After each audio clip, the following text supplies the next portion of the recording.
Assalamu alaikum wa rahmatullah wa barakatuh, brothers and sisters. First of all, I'd like to translate that for our non Muslims who are possibly watching the show or possibly will watch the show in the future.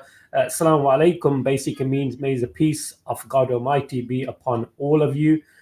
Peace, throughout mankind. May God have peace and tranquility upon everybody. And I really appreciate you, brothers and sisters, kind of staying with this particular stream. It was postponed, unfortunately, due to uncontrollable circumstances, but I really appreciate everybody joining in the chat and people who have tuned in to today's show. I'm going to take a bit of a backstage or a back burner today. I'm not feeling too well, got a bit of a temperature, but nevertheless, our brother Yusuf Ismail, who is all the way in South Africa, mashallah, joined with him again. But My boy, if you saw him in the background, mashallah, he's mashallah, 8 years old. may Yeah, Allah so bless him. Just a quick one. On Friday, I was with a pro-Palestinian organization here in Coventry, and they were doing some demonstrations. I did a live stream, and it was good to see. It was really heartwarming to see people taking their time out in their daily duties just to go out there and show their support for the Palestinian people. So, a big shout out to the organizers of that small demonstration where I was kind of like recording and interacting with the people. But I hope you guys enjoyed that show, and thank you for all the thumbs up for those people who tuned in on that Friday. But yeah, nevertheless, we've got a very interesting show today, and I could really go on myself, and somehow, mashallah, I've just got some energy now, to be honest, to kind of like just go through some of the situations that are going on there in Gaza, in Palestine, and around the world, where people are trying to broker deals or try to sort out some ceasefire conditions and so forth. And Brother Yusuf will hopefully go through some of these key moments that are currently happening and has happened throughout the week. And here in the UK, we are really subjected to limited news and information regarding the genocide that's taking place in Palestine, in Gaza. But when it comes to the war in Ukraine and Russia, we are updated daily, hourly regarding the success or so-called success of the Ukrainian and plus NATO forces that have just slightly gone into some of the bounds of the Russian border. And we are really updated, and somehow the media really portrays the Ukrainians as some type of resistance fighting force. But when it comes to the people of Palestine and the people of Gaza, they are looked down upon as terrorists, and being the ones who are oppressing the Jewish state of, or the Zionist state of Israel. But that's enough said by me. Brother Yusuf, nice to see you again. May Allah bless you and protect you. Assalamu alaikum wa rahmatullah wa barakatuh. Wa alaikum assalam wa rahmatullahi wa barakatuh. And, it's always fascinating hearing you and your experiences because you are down there. And I think in the United Kingdom, I stand subject to correction, but particularly, and I'm talking about in Western Europe, with probably the exception of the United States, I don't know, maybe more than the United States, your country and your kingdom, if I can call it that, has seen more protests than in any other part of the world. And I'm talking about the non Muslim world. So it's quite clearly amazing. And these protests have been also marked by a large number of Jews that have participated in these protests. And I see also recently the counter protests that have basically taken place in the United Kingdom. In fact, far outweighed the right wing, fanatical, Zionist, extremist riots that were being happening in the United Kingdom. So it's quite fascinating to see some of what's going on in your particular country. So yes, there have been a couple of updates that have happened over the weekend, and so this topic and this channel is aptly titled today, Israel a Satanic State. This is indeed a satanic state. I think Brother Muhammad will post the StreamYard link to join in for those who are interested in questioning us. Just show your face. Show your face at the backstage at the very least so we know who you are. If you want to cover yourself when you speak, that's fine, but at least we know that who you are, because we understand our position. We can't allow you to come on anonymously and then start posting pornographic material or start abusing us for all intents and purposes. That's not going to work. And the stream will then get shut down. So don't be a coward. Be man enough. If you've got any question, any issue, anything you want to raise, come on this platform and discuss with us. And we'd be happily discuss. We've basically deconstructed and destroyed, myself and Brother Muhammad at least, and a few others that have joined us here and there over the past several months, intellectually destroyed the state of Israel from a strategic point of view, from a intellectual point of view, from an ideological point of view. Our argument is that the state of Israel should not exist. It shouldn't exist. It's a pariah. It's an apartheid state, and as such, it needs to cease to it needs to cease to exist. And so we've called for the disbandment, totally, not partially, totally, of the state of Israel. So the link has been pinned. If you are interested in coming on board, do come on board, and then you can join us at some point. But I want to bring forward the attention of the viewers out there the fact that, last week when we were on, we were speaking about the school attack that had basically transpired and it happened. And now we see again, this is another program, and we're just going to share the slide. Here we are. Share screen. I'm going to share a screen with some of you here. This is a family. 25 people have been killed just a day ago. I've just shared this here. Family, an entire family, including 6 children, amongst the 25 killed in Israeli attacks on Gaza. Now, I don't care, and I frankly don't give a damn in terms of what kind of justification you may wish to make, even on the assumption that Hamas did this or Hamas did that. I don't care. This is plain, clear wrong. It's evil. And UNRWA has basically mentioned in this particular news report that the so-called Gaza humanitarian zone, like the Al-Mawasi area and all those, that has shrunk to just 11% of the strip. So the humanitarian zone is that portion where the Palestinians are supposed to move to in the face of ongoing attacks. And even that humanitarian zone has shrunk to 11% of the entire strip. Imagine that. The Gaza Strip is about 60 kilometers long and about 40 kilometers wide. And 11% of that, 11%, it's like a small, not even the size of a small street neighborhood. That's how shocking it is. How do you expect 2 million people to be squeezed up there? So this is a report. This is yesterday. As you can see, the date, 18th of August. And it's important to keep this up, that a family including 6 children have been murdered in the central Gaza Strip in the latest wave of attacks. And then before that, 25 Palestinians were murdered in the past 24 hours. So the numbers just keep on going daily. Imagine the situation that if this happened now suddenly in Israel, that say 10 people, leave alone 25, say 10 people were killed. It would be global news. And there would be outrage, massive outrage by these same hypocrites that are basically raising these particular actions. So it says here, the parents and their 6 children were killed in Deir el-Bala in the central part of the strip. The grandfather of the children said their mother worked for the United Nations. So they've engaged in humanitarian work. And he quotes, "My daughter, together with a husband and 6 children, was sleeping peacefully at home in Deir el-Bala. They were taken by surprise. An Israeli missile landed over their heads. The entire house was flattened. They were all killed. My daughter has been struggling to have children for years. She had those children through in vitro fertilization. What wrong did those innocent children do? Were they posing any danger to Israel? Were they carrying arms? Because there was no Hamas there. This is rubbish about there being Hamas there. These were an innocent family. So don't lie and say Hamas was hiding. Hamas was not hiding." Al Jazeera's phenomenal journalist, and this man is a phenomenon, Tariq Abu Azum. You probably see him on the English Daily.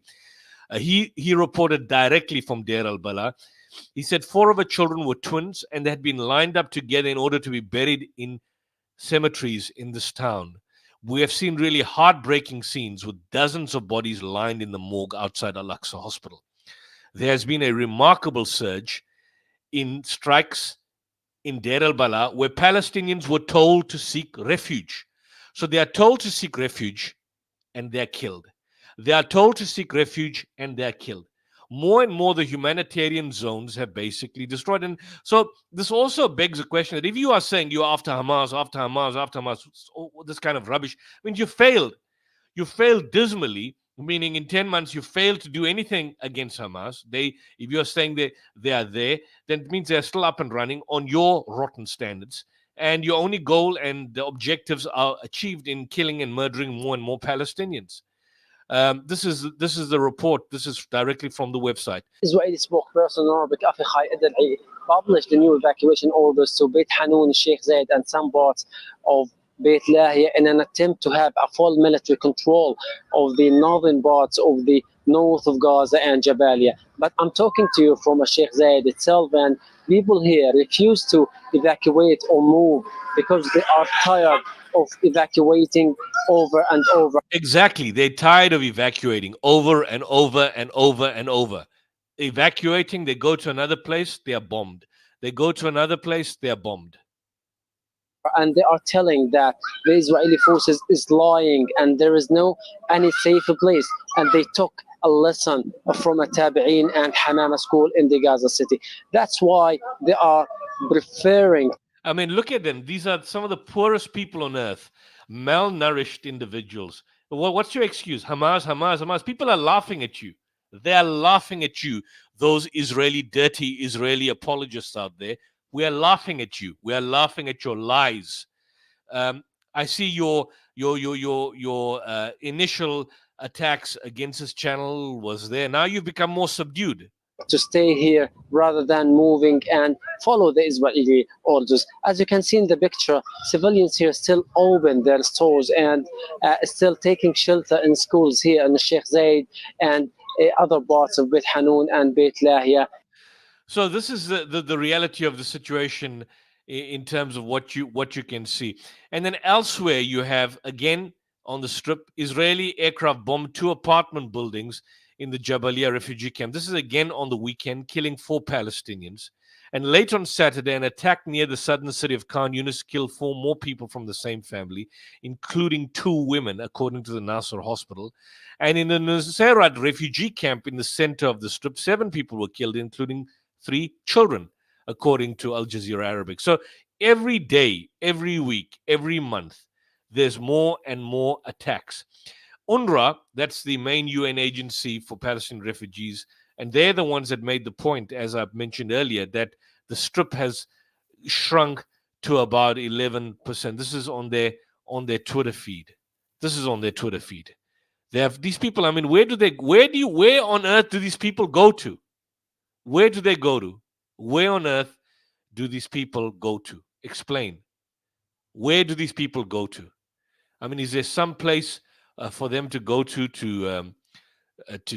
get to? I mean, what do you want? What do you want these individuals? Where do you want these people to go to? I mean, it makes absolutely no sense in terms of what the Israeli state is basically engaging in. I mean, and this is ongoing. So the attacks on, we discussed this last week. There was a slaughter.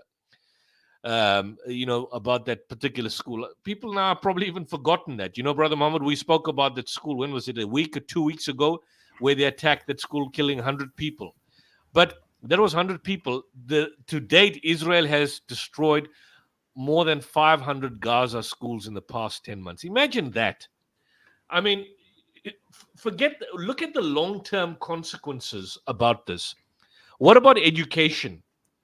Have people ever thought about that? You get worried, and people get worried when their children don't have a good education. Look at the lifeblood and the education of the Gazans, the destruction of the schools, the destruction of educators, the destruction of libraries. This is basically destroying an entire civilizational worldview. That's basically what they're doing. They're destroying an entire civilizational worldview. Where do these children go to school. This was, I think we discussed this on the 14th, where it spoke about the previous week, the 100 people were killed in the, I even forgot the name, the Al Talbin school. And that triggered global outrage. But there's been more than 600 schools that have been destroyed by Israel. There's not a single university left. These are the 4 schools in 4 days that we spoke on last week or the week before last in July. We're now in August. I mean, in a normal situation, this would have been an outrage. This would have been an outrage. Look at the face. Almost 85% of school buildings are damaged. When you say 85%, what are you saying? 15%? What are they going to do? 208 total school buildings, 309 government buildings, 187 UNRWA school buildings, 68 private school buildings, 564 total school buildings in Gaza, totally destroyed. So there's no education. No education at all. What's the purpose of destroying and attacking schools? Firstly, they are sheltering people, but they are the lifeblood of a community, the education. What do you get by attacking these particular schools? And is there going to be an investigation? Of course not. This is absolute havoc. There's going to be nothing done, absolutely nothing done in relation to the destruction of the infrastructure, the destruction of the people. I just want to share Before we share that, Brother Yeah. Yusuf, I just wanted to mention, and it's a very heartbreaking story about the father who went to get his birth certificates of his 2 so it's very heartbreaking where you see the father in a joyous moment where he's going to get the birth certificates of his new children that were born. They were twins, and even before he could get the birth certificates written up, he found out that his place of abode was bombed, and his wife and his newborn children perished and were martyred. That was, for me, a very somber, heartbreaking moment. And like I said previously, here in the UK, imagine if that happened the other way around, where if it happened in Israel or if it happened in a Western so-called civilized country, that will be on the news and plastered upon all the tabloid newspapers. But here in the UK, unfortunately, it maybe lasted a couple of hours and then the story was forgotten about. And I don't know if you heard about the story. Yeah. Yes. Yes, I did. In fact, you're correct. You're 100% correct. I mean, imagine if that happened in a normal circumstance. I mean, there was look at the riots that happened in the UK. I mean, we have stabbings daily and stabbings and killings of children in South Africa, and it doesn't even make the news, which is shocking. It just goes to show that life is so cheap. And I mean, the rest of the world doesn't know. But I mean, in Southport, when they killed and they murdered these children or these girls, I don't know the full details, but horrific as that incident was, I mean, it made global news. I believe there were white girls going to some sort of concert, but they were little girls. Nonetheless, it was shocking and shameless, and it led to almost a total anarchy in British society because of the horrendous actions, of course, coupled with these irresponsible and pathetic Twitter individuals like Andrew Tate and Tommy Robinson and all these characters that added fuel to the fire. But that was massive. Now, in this instance, I mean, people forgot about it. The individual, the brother, is known as Muhammad Abu al-Qumasan. He had twins. What basically happened is that he had joyous news of his twins being born, and as he waited to collect the birth certificates of his, I think they were about 2 days old or a day old, he learned that his newborn twins and his wife were murdered in what the official state and witnesses say was an Israeli airstrike. So he was holding up the birth certificates, and I think that's part of your stream. You know, if people viewed the stream or are joining in, that's on the thumbnail itself, which shows the brother. His name is Muhammad Abu al-Qumasan. And he basically expressed and told, and I saw the report on NBC News, that the pain is too big for me to express. He feels like he's living in a nightmare. And you have a situation where he's actually holding up the birth certificates of his two baby girls, Aisel and Asr, with tears in his eyes. And he stated how he had been racing to retrieve those documents, and he got them. He got those documents when then he received this kind of gut-wrenching call. And how he got it was by a journalist or reporter that told him the apartment you were living in was shelled. It was totally destroyed. So his wife was killed, and his babies were killed. And here's it here. This is the brother. This is him here. This is him. That's him. I just want to also mention, Brother Yusuf, I'm really sorry to cut you up. I remember when I lost somebody who was very, very close to me. My grandfather, he was my role model. He was like, even though he's my grandfather, he was like a father to me. He was like a brother to me. He was my advisor in anything and everything that I wanted to do. Anything that I wanted to think of, I would approach him first, and he was very may Allah have mercy upon him. My grandfather was very noble, mashallah. And when I lost my grandfather in 2018, it feels, for those people who understand, it feels like your heart, your stomach is ripped out of your chest. And just think about the situation that these people are going through in Palestine. Now, this father, he lost two children, he lost his wife. How do you think he is feeling? I can really kind of understand how he feels when your chest and your stomach is like being pulled out from your body, from the hurt of somebody that you lost, and you can never really say goodbye to them. You can never hold them for a split moment. You can't tell them that I loved you because it's too late. So I just wanted to share this somber moment for me personally, that losing somebody, subhanallah, even to this day, it feels like a part of your life has gone. But alhamdulillah, as Muslims, we believe in the afterlife. We believe in paradise. So, our supplications is always that we'll get to meet our loved ones, inshallah, in paradise. And this is what gives me hope, alhamdulillah. But think about this father who lost his two children, daughters, and his wife. And you can see the image, you can see the picture captures his face. I can really kind of relate to that he just feels like he's been teared apart, subhanallah. I just wanted to share that story with you guys. And Brother Yusuf, if you want to carry on, you can. Yeah, it's very heart-wrenching. If you can play this video, I think you had that video, or I'll share my screen in relation to this brother here. But it's heart-wrenching when you lose loved ones in normal circumstances. It is so terrible. And you can imagine the situation when they are not killed in normal circumstances. These are abnormal circumstances that these particular people are being murdered and killed. This is the and look at the patients. This is the brother here, Muhammad Abu al-Qassam.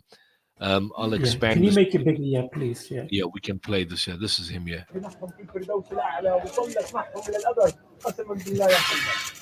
نغير الى الابد يا اخوي، الى الابد يا اخوي. والله الحمد لله الحمد لله الحمد لله الاجتماع في الفردوس الاعلى. سندك هذول يوم القيامه، سندك يوم القيامه. الحمد لله، قول الحمد لله. ايوه كله بعد معهم ايسر ولا ثاني. يلا والله العظيم.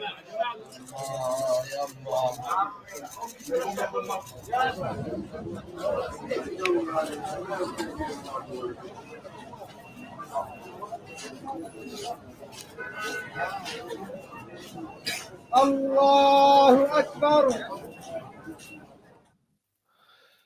So that these are powerful images that you basically see, and in terms of what's And all happening. these, allegations that the Zionist regime made about human shields and Hamas hiding in particular locations. Now, where is the evidence or any such type of narration that this house or this location was bombed and these two children, there's a boy and a girl actually, Yusuf. I think it was a I boy and a didn't know it was girl. a boy. Yeah, it's a boy and a girl.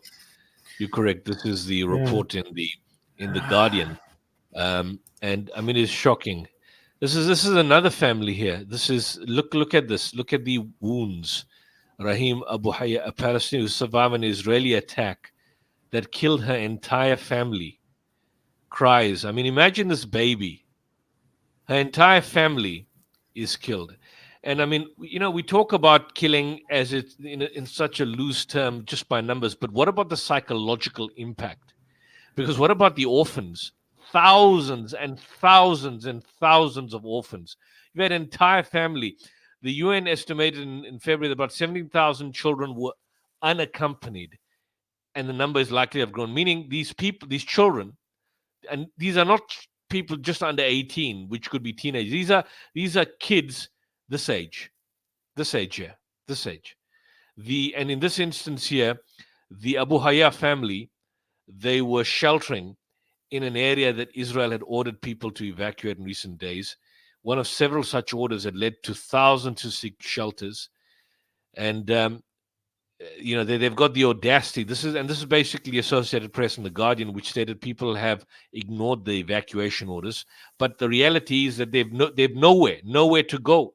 They're unable to make an arduous journey on foot, or because they will fear they will never be able to return to them. So now think of it in Leicester or Birmingham or Winchester or any part, Bradford, and now suddenly you are told to leave your home with your belongings and everything.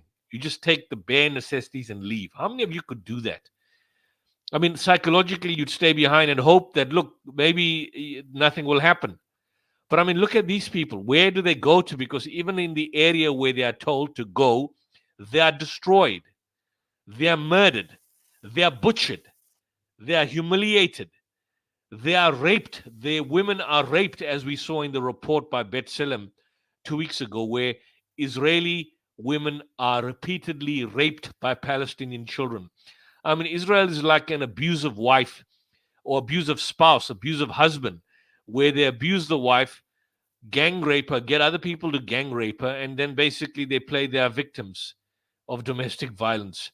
Israel is like, there's a saying that every accusation that Israel has made against Hamas is actually a confession in terms of what they've done. Every accusation that they falsely level against Hamas is actually a confession of their own evil. So they accuse Hamas of raping. In actual fact, Hamas didn't rape. The Israeli soldiers raped, as we saw a couple of weeks back. They accused Hamas of burning children. We now know that that is totally false. Hamas didn't burn children. Israel burns children, and we've seen practical images.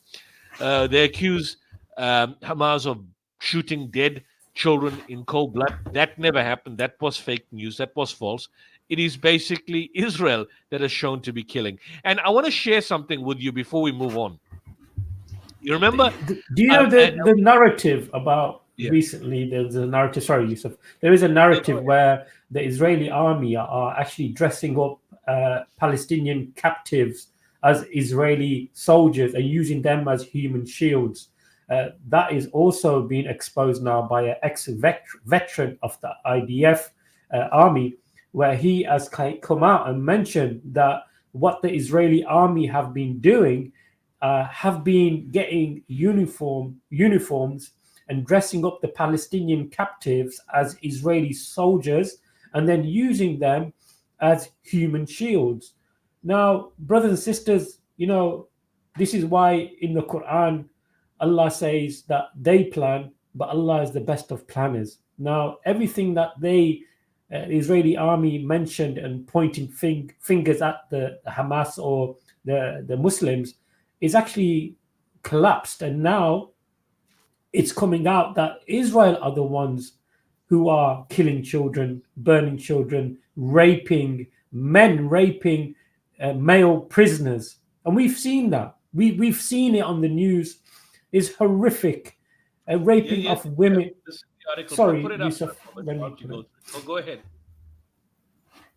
But the narratives of October the 7th are really being demolished like a pack of cards, and Israel and the Zionist regime are being exposed for the terrorists and the Zionists that they really are.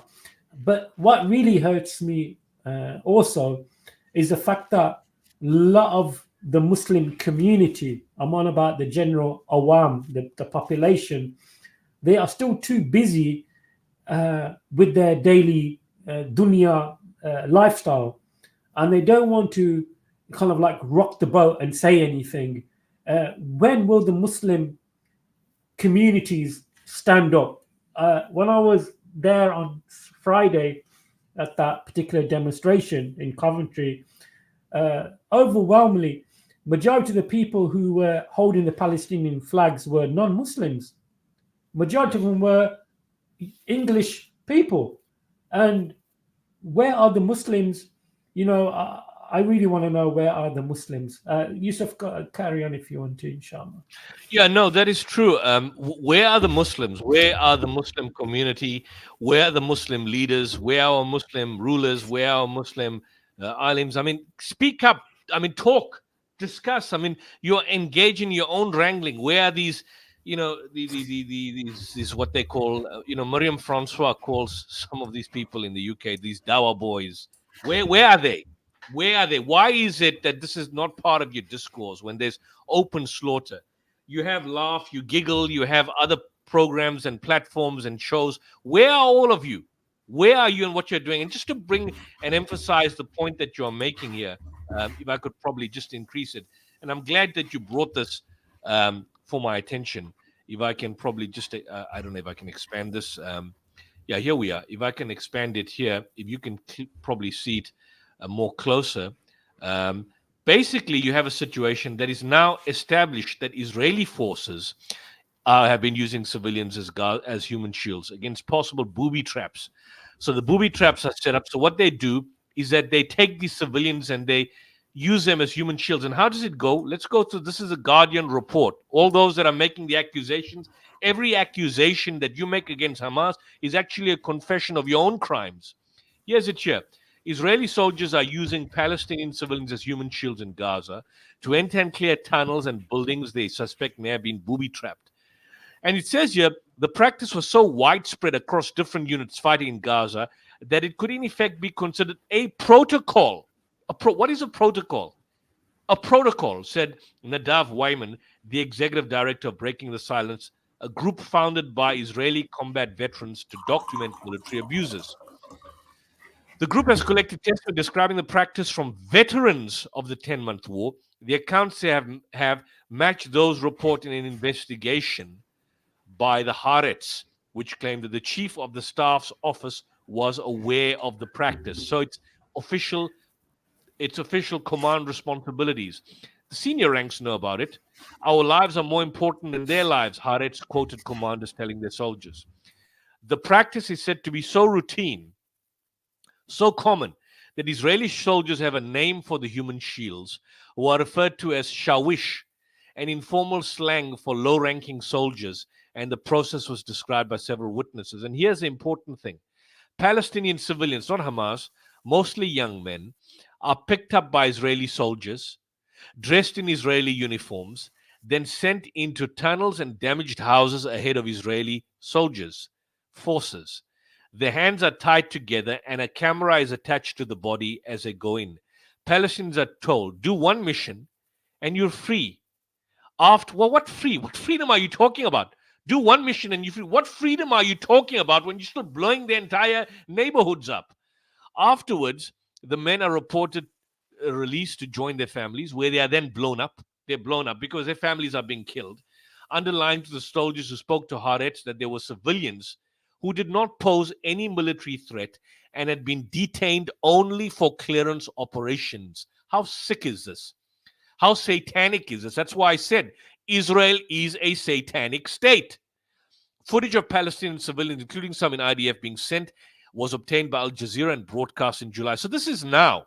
So always these hypocrites that have come on this platform, you know who you are, some of you scoundrels, human shields, human shields, human shields. It's actually Israel that has been using Palestinian civilians as human shields, not the other way around.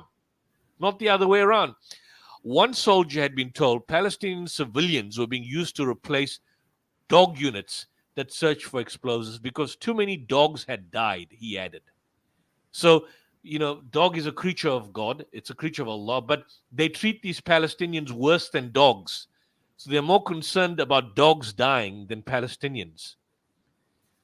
In Israel in 2005, the Supreme Court banned officially the usage of human shields, but it seems that this is now basically happening on a repeated basis.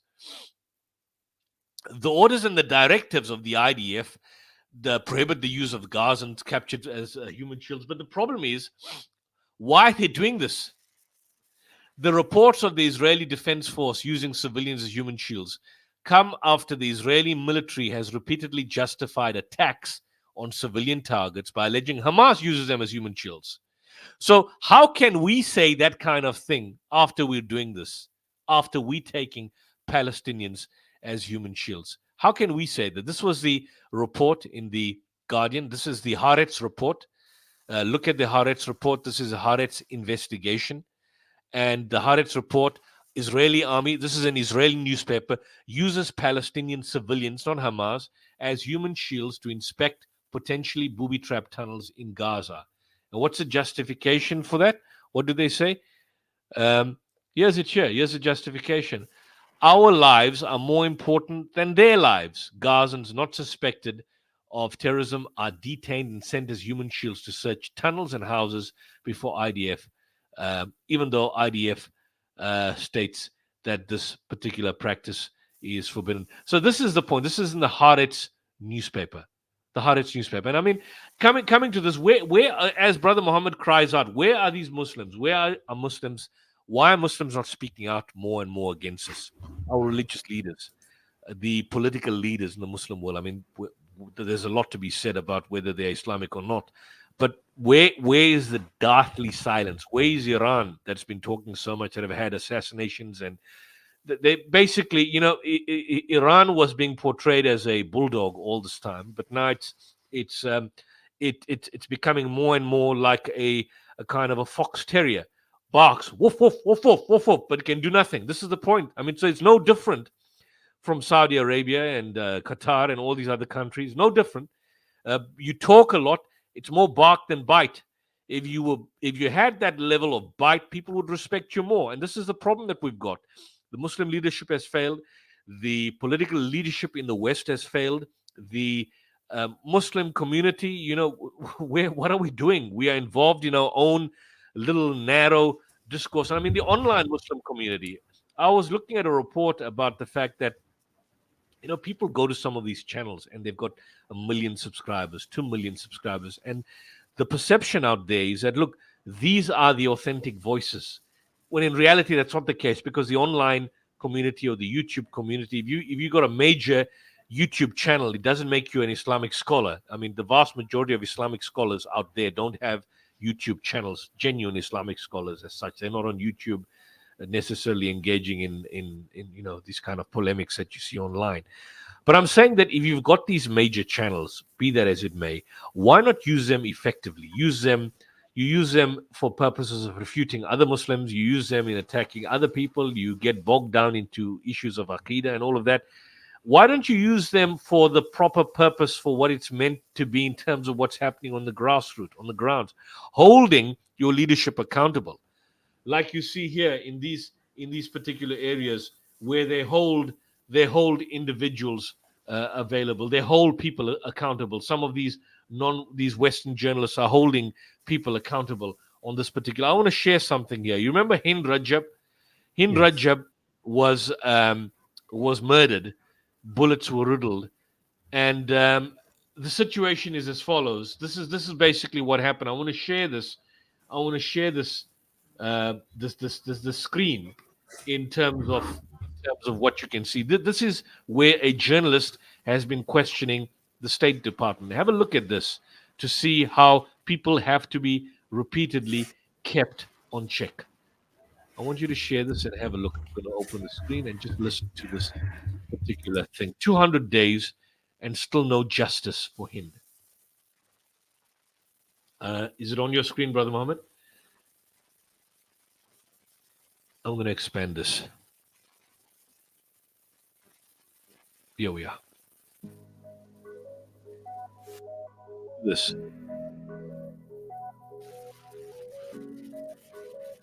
Listen to this. هذه سيارة عائلة حمادة التي أطلقت عليها عشرات الرصاصات. It's been over 2 weeks since Israeli forces attacked Hind al-Arab's family, killing her aunt, uncle, and cousins. We belonged to her vehicle.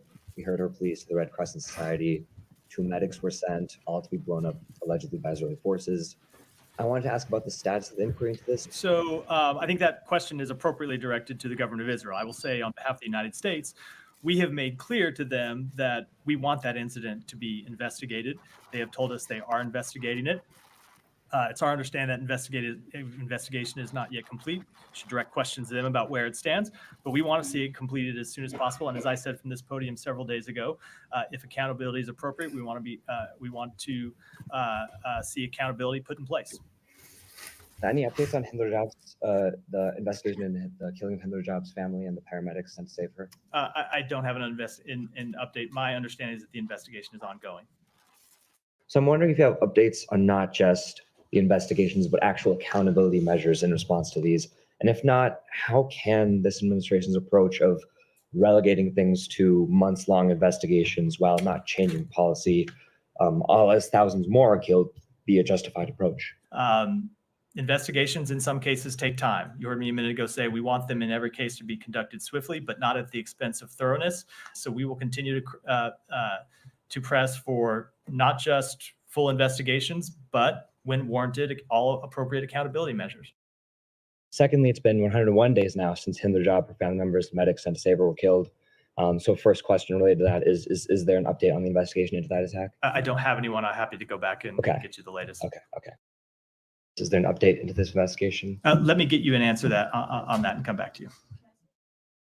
Is it really an independent investigation if the alleged culprits are the ones conducting the strike? What I said, we thought it's appropriate for the government of Israel to investigate. They have said to us, and again, as I said, I'm not attesting to any of these facts. I can tell you that we intervene with them. They provide us answers. I'm providing them to you. And what they have said is they went to these agencies and asked for information, and it wasn't forthcoming. Sure. So on that note, on you said that the Red Crescent, the UN hasn't provided answers. Will you move to verify those claims? It is not for us to do it. Last month, when myself and other colleagues asked about the investigation into this, the department said Israel said that they're still investigating, and that Israel also said that the UN and Red Crescent did not respond to outreach from the Israeli government. I reached out to the Red Crescent, and they said that no, the Israeli government did not reach out. So has the Biden-Harris administration followed up on this alleged lie by the Israeli government, or sought to confirm any of Israel's claims on the half-year-old killing now of this girl and her family? So we are in touch with our partners in Israel around the clock on a variety of issues. I don't have any specifics to read out as it relates to this conversation. I'm happy to check if there have been any additional updates, but to my understanding, this investigation is still ongoing, and I will leave it to them to speak to the details of it. So I had reached out to the Israeli government as well, and while I was reaching out to the Red Crescent, they said they would get back to me with an answer, and that they did not. After we reported, the Red Crescent said that well, it's really, I'm not a spokesperson for the responsiveness of another foreign ministry. Given that, this government gives them billions of dollars in aid, I imagine that such claims want to be fact-checked. So we will continue to engage with our partners in Israel. We ask them for additional information. We ask questions when we see incidents unfold, and we'll continue to do that. As it relates to this incident, I'm not aware of any updates, and I believe this investigation is ongoing. It's now 197 days since Hind al-Arab was killed, her family members were killed, the medics said they were killed. What's the update on that? I don't have any updates for you. Go ahead. So, Brother Muhammad, what do you see from this?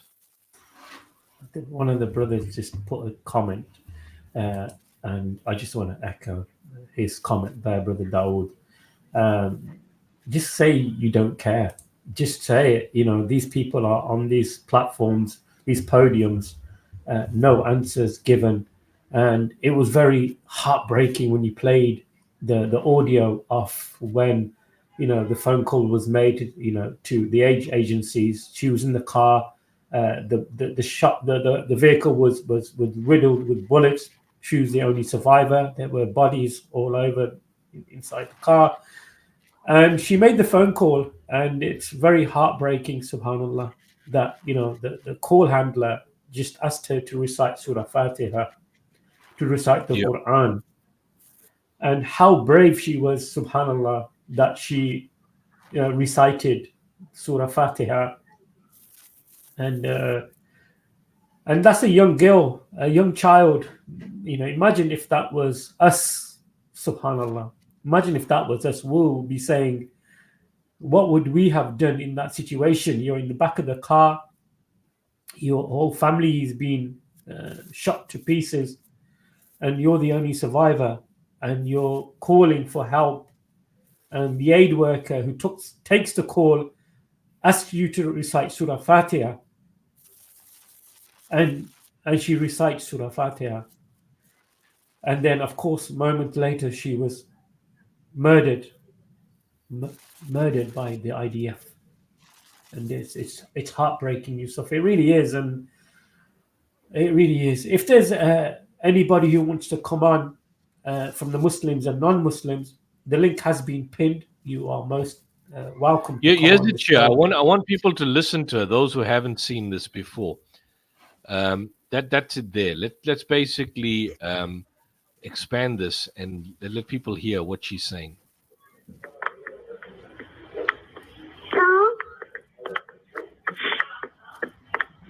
ونقرأ قرآن وأدعي شوي، شو رأيك؟ طيب نحكي بسم الله الرحمن الرحيم. الحمد لله رب العالمين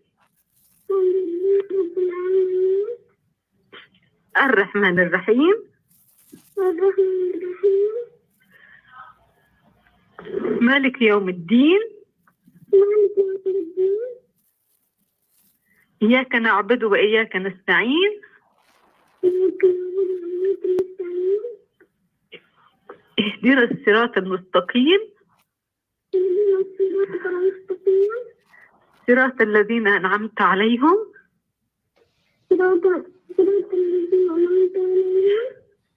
غير المغضوب عليهم ولا الضالين آمين. صدق الله العظيم. برافو عليكي، هيك حافظة. ايش يا عمري؟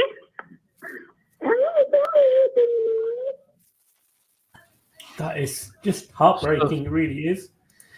And sorry guys, I am a bit like I don't know, it just really breaks my heart that this young girl, mashallah, may Allah give her the highest rank in paradise.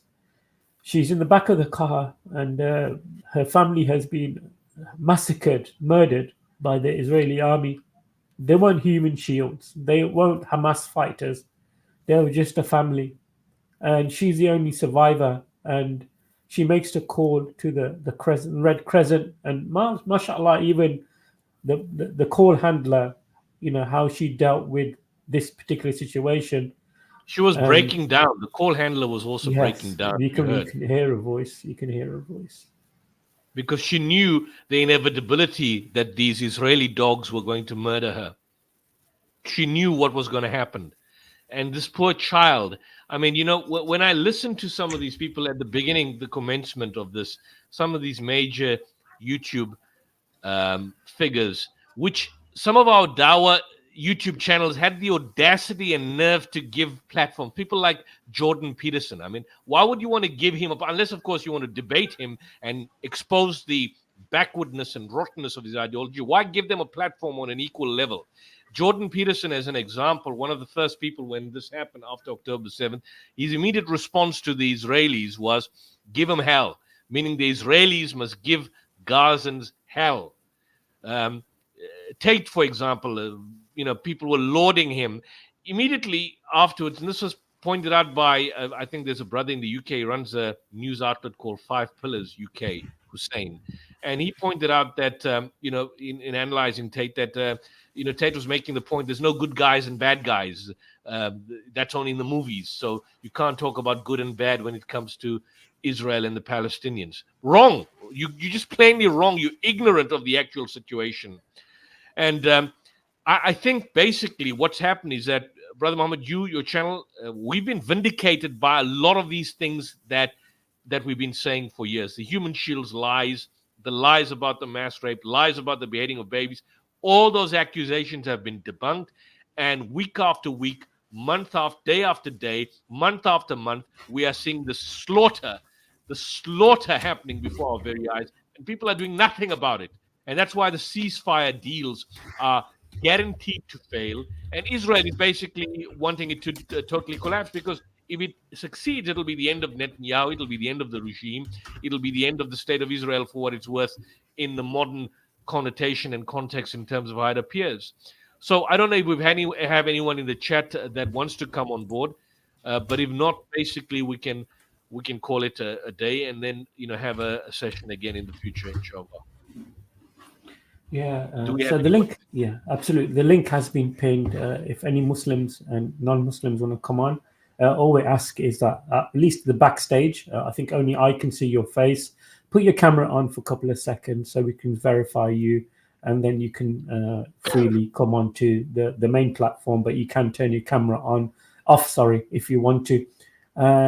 And like I said, and I just want to echo again, brothers and sisters, we started these shows regarding the situation in Palestine soon after the October the 7th. I think we are, myself, Brother Yusuf's channel, the South African Debate Initiative channel, we were the first ones to start this, I do feel, especially when it comes to the Dawah channels. And we continued throughout, the war on Gaza, to give this information to you. And all I request in return from the brothers and sisters is to at least hit the like button or the subscribe button and the share icon for the both of these channels, because we really need to get this information out to the people, the population. And for myself and everybody else in the chat, and Brother Yusuf can maybe echo my thoughts here, when I will be asked in front of Allah, what do I do to help our brothers and sisters who are being oppressed around the world? At least I can give some excuse. Ya Allah, I couldn't physically go out and fight and support them with my blood and with my limbs, but at least I did a little podcast or a show to highlight the problems of the people. At least I can be justified, or maybe Allah can maybe forgive me for not actually being a physical. I can't do anything physically, but at least myself and Brother Yusuf were here, and we can maybe have an excuse that we tried our best. And I don't know what your thoughts on that, Brother Yusuf.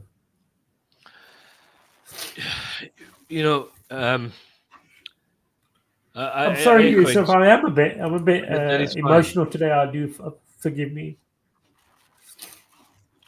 That is fine. I accept, what you're basically saying. It's heart-wrenching. It's heart-wrenching in terms of what you see.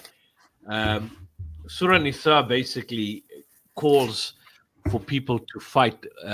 What is it with you? And I think it's basically a pierce into the heart of the Muslim community. وَمَا لَكُمْ لا تقاتلون في سبيل الله والمستضعفين من الرجال والنساء والولدان الذين يقولون ربنا أخرجنا من هذه قرية الظالم أهلها واجعل لنا من لدنك وليا واجعل لنا من لدنك نصيرا. And essentially what it translates to is, what is it with you? What is the matter with you? Why is it?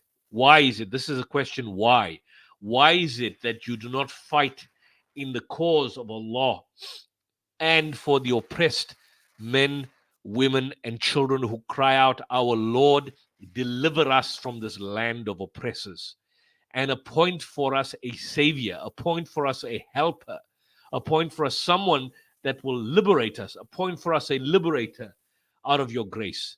Do something. This is a pierce directly into the heart of the Muslim community, asking, where are you? Where is your talk? You are 2 billion in the world. What are you doing? Why is it that none of these Muslim nations can come together and liberate this land from this mosquito that is backed by a superpower, but essentially a mosquito? Why is it that the small, tiny mosquito is causing so much of harm and draining your blood, and the Muslim world outside can do nothing? What's the famous hadith that if one body, the world, the ummah is like a body, and if one portion of that body is basically affected or harmed, then the entire body necessarily feels it. So if you twist your arm or you twist your finger, then the pain translates to the entire body. You feel it throughout. You can't sleep. It affects you in various other ways, psychologically, physically, and otherwise. And that's the position with the Muslim world right now. That tradition, that hadith is so apt at this point in time. And you can do nothing. You can do nothing at all. So this verse in the Quran, Surah Nisa, chapter 4, verse 75, what is it with you? وَمَا لَكُمْ لَا تُقَاتِلُونَ فِي سَبِيلِ اللَّهِ. What is it with you? Why is it that you do not fight? لَا تُقَاتِلُونَ فِي سَبِيلِ اللَّهِ وَالْمُسْتَضْعَفِينَ مِنَ الرِّجَالِ وَالنِّسَاءِ وَالْوِلْدَانِ الَّذِينَ يَقُولُونَ رَبَّنَا, that these people are crying out, our Lord, Rabb, deliver us, أخرجنا من هذه القرية الظالم, that take us away from the land of the oppressed, and we can do nothing. The millions out there can do nothing. The billions out there can do nothing. Think. And if you can't, if you are so cowardly and so weak that you can't physically fight, then at least speak about it. At least use your channels and programs. Those of you who have millions of subscribers out there, I'm talking about particularly in those who are engaged in what you would call, and I say again, in inverted commas, dawah, and you've got these so-called, in inverted commas, dawah channels. I don't like calling these terms dawah channels, where we appropriate terms which are universal in nature. But if you've got what you call these dawah channels, then engage with the people out there, the people we see exposing the rot, exposing the propaganda. By and large, a lot of secular Muslims, a lot of non-Muslims, Jews for that particular matter, anti-Zionist Jews, human rights activists out there. We should be in the forefront of this. We should be in the forefront. And unfortunately, those that are particularly focused with a bent on religion, with a bent on the idea of dawah, I mean, what are you doing? What on earth are you doing? This should be the core focus. You're having 1 or 2 lectures. That's not sufficient. You need to create this regular discourse in the minds of the people and conscientize the people on what is basically happening when your brothers and sisters are being tortured and abused and oppressed, and your women and sisters are being raped. And we're just sitting back and talking about other issues and engaging in your old social media spats. Nobody cares about them, and nobody cares about your positions. Nobody cares about that. People are dying and people are starving. Absolutely. Before we get our brother Dawood, servant of Allah, I just want to, a story comes to my head regarding Abu Bakr as-Siddiq, who was the Khalifa at that particular time. It's a beautiful story, and inshallah, I'm going to explain what Abu Bakr as-Siddiq used to do. He used to leave his house early in the morning, and one day he was followed by Umar radiallahu anhu. And he saw Abu Bakr go to this particular house, and he would go there. And then in the morning, before the sun was up, he used to leave this house. And it wasn't Abu Bakr's house. It was just one of the people who used to live in the city. And Umar radiallahu anhu would go afterwards.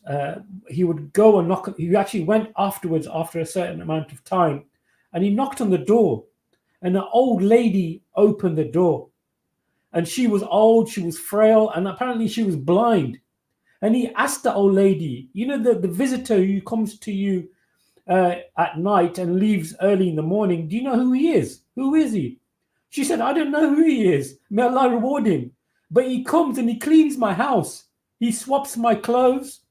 And sometimes he'll cook for me and make food for me in the evening and make me breakfast. And then he would leave. So almost like, does he do this every day? And the old lady said, yes, may Allah bless this man. He does this every day. I don't know who he is. Umar said, do you know the name of the man? Has he ever mentioned? And she said, no. Then the Umar radiallahu anhu replied to the old lady, he is the Khalifa, Abu Bakr. Now, subhanallah, now this is the Khalifa, Abu Bakr, who used to go and attend this old lady's house and look after the old lady because she was blind, she was frail, and he would cook for her in the evening and make breakfast for her and then leave. And subhanallah, where are these characters now? Where are these particular personalities now? Allah musta'an. Brother Dawood, assalamu alaikum wa rahmatullahi wa barakatuh. Nice to have you on, brother. Walaikum assalam wa rahmatullahi wa barakatuh, brothers. I hope you're doing good. MashaAllah, subhanAllah. Alhamdulillah. It keeps chucking at me, honestly. Each time subject comes to mind or thought, subhanAllah, if someone doesn't automatically feel something in their heart, they really have to question themselves. And I want to say that, you know, every Muslim is so proud to be saying, you know, we're 2 billion, welcome to the Ummah. What does it mean, right? What does it mean if you're 2 billion and you're just like not doing anything about it? I mean, if you look at the Prophet Muhammad sallallahu alaihi wasallam, the seerah, all the battles that have been fought, it wasn't for luxury, it was for oppression, people being oppressed. And this is like the biggest joke in the world. It's like a little piece of satanic batch of let me say, like real scum who are in the middle of surrounded by the Ummah, and everyone's like putting their hands up, like subhanAllah. I mean, okay, the dua is the strongest thing that we have, and Allah doesn't need our dua or anything, but we need Allah. So that's why we make dua for them. And for us, it's like starting to we have to be ashamed of ourselves, honestly. How can you say at the end of the day you did enough or you did something? Even if you did 24 hours, you were there on the ground, even they don't feel that it's enough. And subhanAllah, you know, they're asking Allah for help. They're not asking us for help. So true. And Allah is replying to them.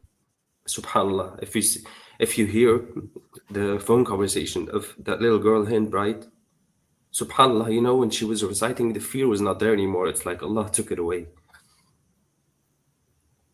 And it came out so beautifully, SubhanAllah. If that's not Iman, wallah, if that's not Iman. I'm sorry, guys. This is just, I know. It's SubhanAllah. You feel powerless, Muhammad. Wallah, you feel powerless, but then you ask yourself, yeah, it's easy to blame it on the ones who have power, but they are also an individual Muslim. They also have a responsibility. So how are they going to, like, if they hear that, they hear what's going on, don't they like,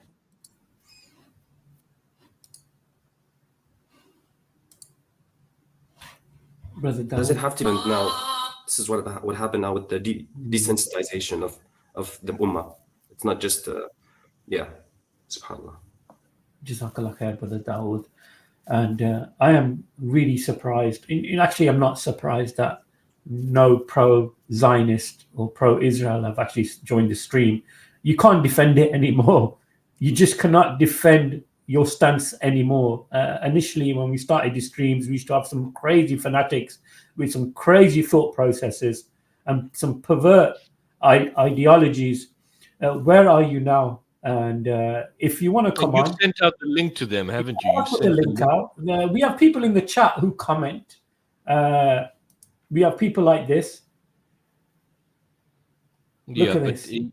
Israel is not Israel's Jews are God's chosen, so that the apple of his eye, so that allows them to basically murder and kill and rape. Yeah. Does he want to come on board? Does he want to come in? I'll put the link again. And if he wants to come in, and then we're going to close, but we don't want time wasters and we don't want the liars, because we're going to call you out and be harsh with you. We're going to call you out and be harsh with you. Thank you so much. I have to go. But subhanAllah, keep up the great work in everyone, inshallah, in the ummah. Keep your prayers, keep them in your du'as, and this keep fighting against the oppression in any way you can. Don't look at views and don't look at things, because Allah is the one who records everything. And keep fighting against the censor that they keep censoring everything. Just subhanAllah, the most important thing is the views and what it really happened, how it touches the people, and not just what video has been viewed how many times. So brothers and sisters in Deen and Islam, keep up fighting, and ask yourself before you go to sleep, have I done enough? And also the last thing I want to say is, in short, imagine what the Prophet Muhammad would do or say if he was looking upon you in this time. True. So, subhanallah. But Brother Dawood, at the end of the day, Allah subhanahu wa ta'ala will question us. What have we done to help the oppressed? What have we done? Brother Dawood, if we have to stand in front of Allah, at least we here this is being recorded. And also the angels is writing this down, the acts that we're doing, but we're trying our best, but there's some people out there who have buried their head in the sand, Muslims, and just getting on with their own lives, having blinkers on.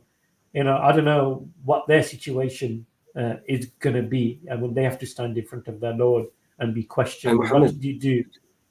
Just to add to that, in Surah Yasin in the Quran, it says that even when you think what you did, even your hands and your feet will start talking, and your skin will start talking with the truth.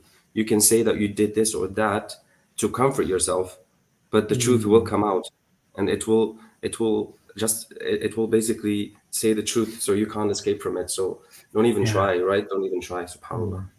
Jazakumullah khair, Brother Dawood. Inshallah.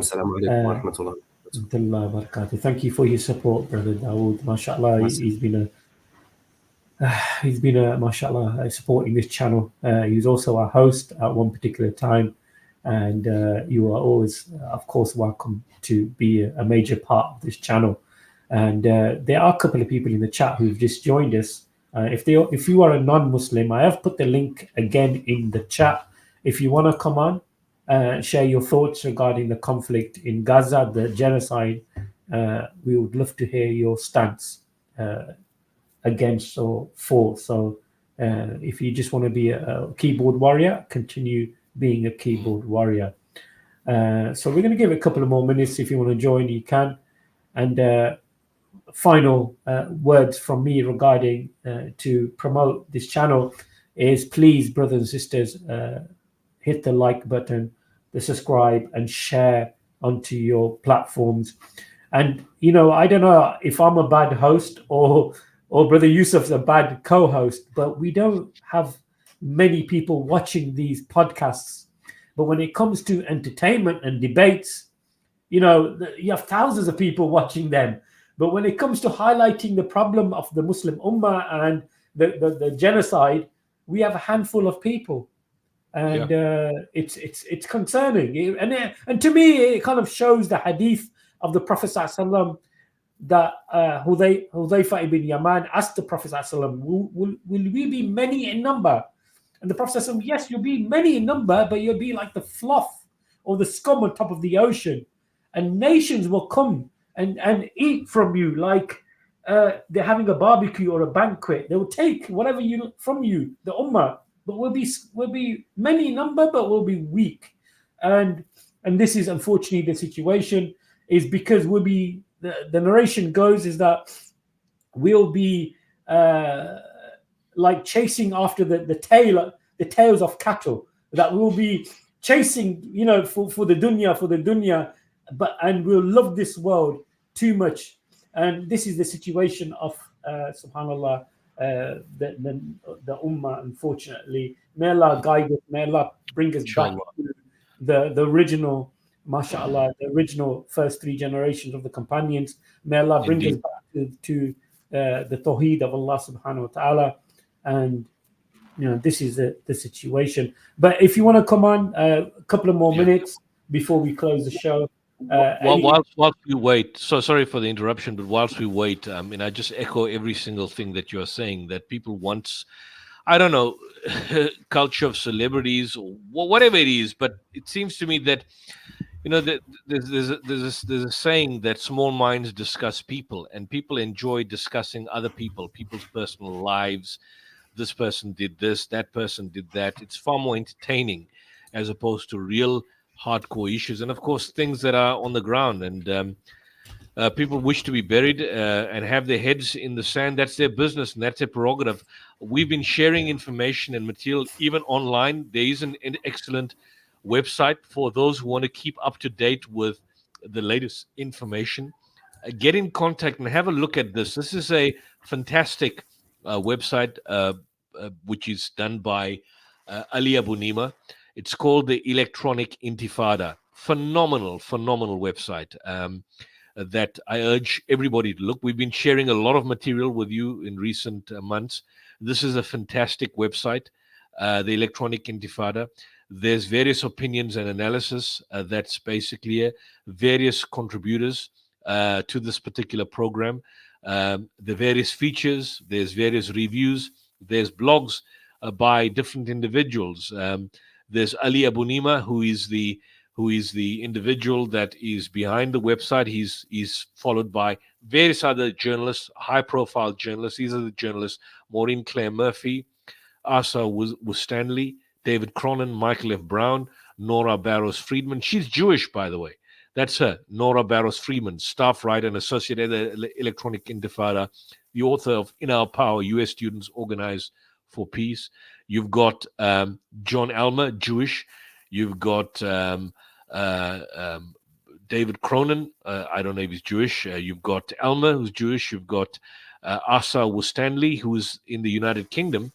He's a journalist who stays in London. I mean, those of you in London, get in contact with this individual, co-host of this particular podcast. He's the author of the best-selling book, Weaponizing Anti-Semitism, How the Israeli Lobby Brought Down Jeremy Corbyn. One of your own from your country.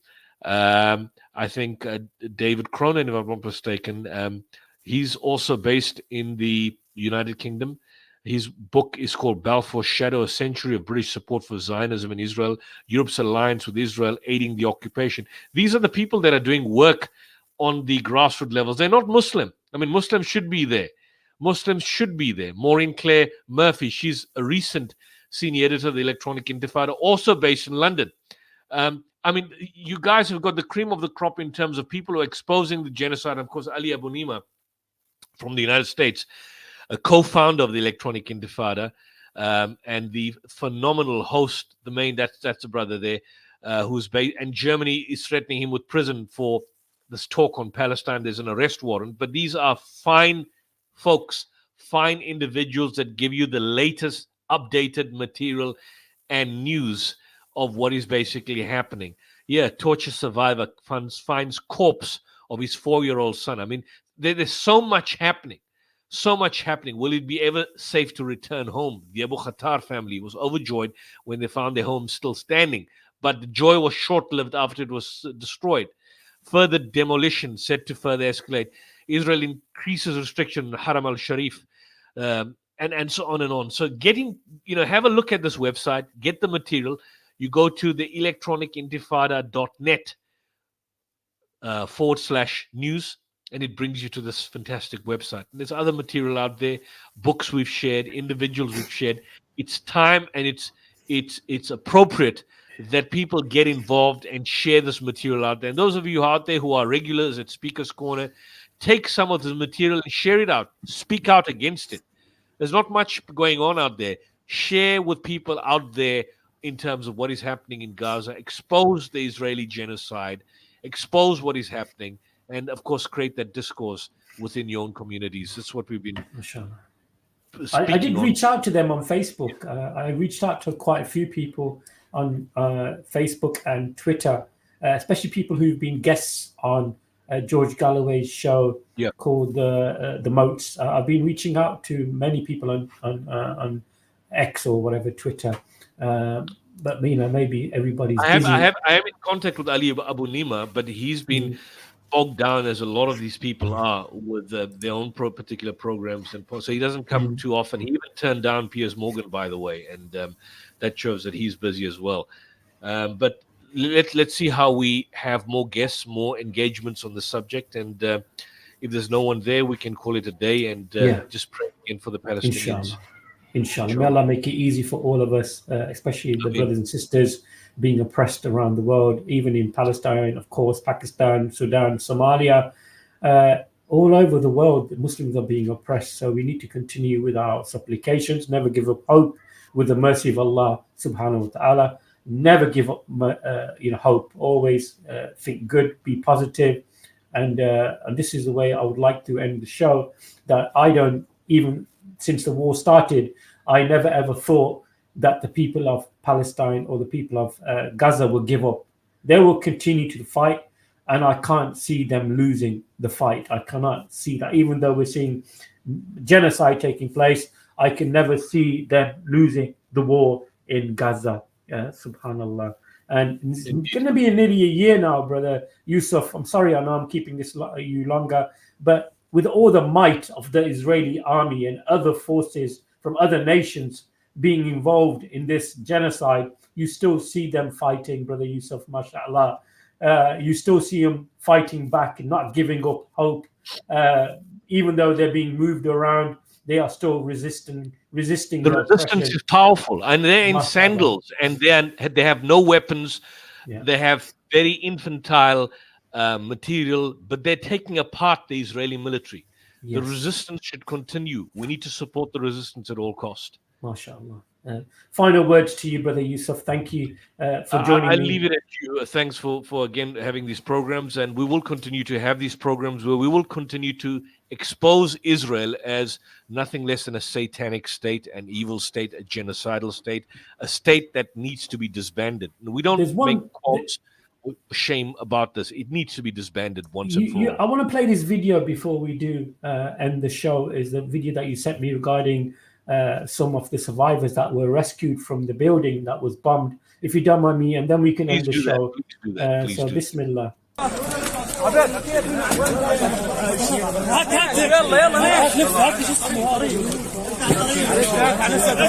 بالسيارة بحشلوه. السيارة بتعامل مع سفر تبرية بس حملوه انتو. يلا يا شباب يلا.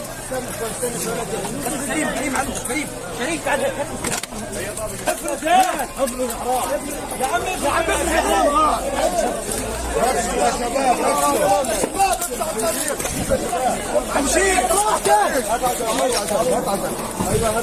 شهيد شهيد لا حول ولا قوة إلا بالله.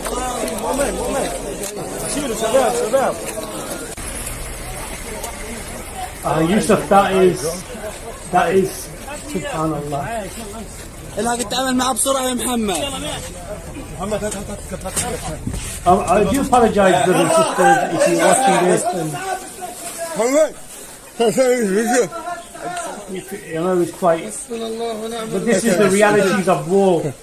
This is the reality of the genocide that's taking place, and I wanted to play that. Even people need to see that. People need to see that. They need to be shocked out of their complacency. Both Muslims and non-Muslims need to be shocked out of their complacency. So we give it out here. We are the truly uncensored. We just hope that you may have to put an age restriction to this and some of the other streams that we do. But it's important that people know the reality. Otherwise, the Palestinians are merely numbers. Oh, 1,000 died here, 100 died here. And as you can clearly state it, he said the Shaheed, they view them as martyrs. These are indeed martyrs, murdered and killed in the most horrendous of fashions, but they will have the highest stage in paradise. Ameen. Inshallah. Inshallah. Jazakumullah khair, Brother Yusuf. Hopefully, we'll do another show towards the end of the week, and maybe we can see what happened with this so-called ceasefire deal. This so-called ceasefire deal, and inshallah, I'm looking forward to maybe doing another show with you on Friday, if possible. Thank you for joining me, Brother Yusuf. I really appreciate your companionship. May Allah bless you, protect you, and everybody else in the audience. Thank you for joining us. And this is your brother Muhammad from Cover Fef, and co-hosting Brother Yusuf Ismail, all the way from South Africa, with his own channel called the South African Debate Initiative. So, brothers and sisters, please go over there and subscribe to the channel. Final words from me are the words of peace. Assalamu alaikum wa rahmatullah wa barakatuh. Wa alaikum assalam wa rahmatullah wa barakatuh.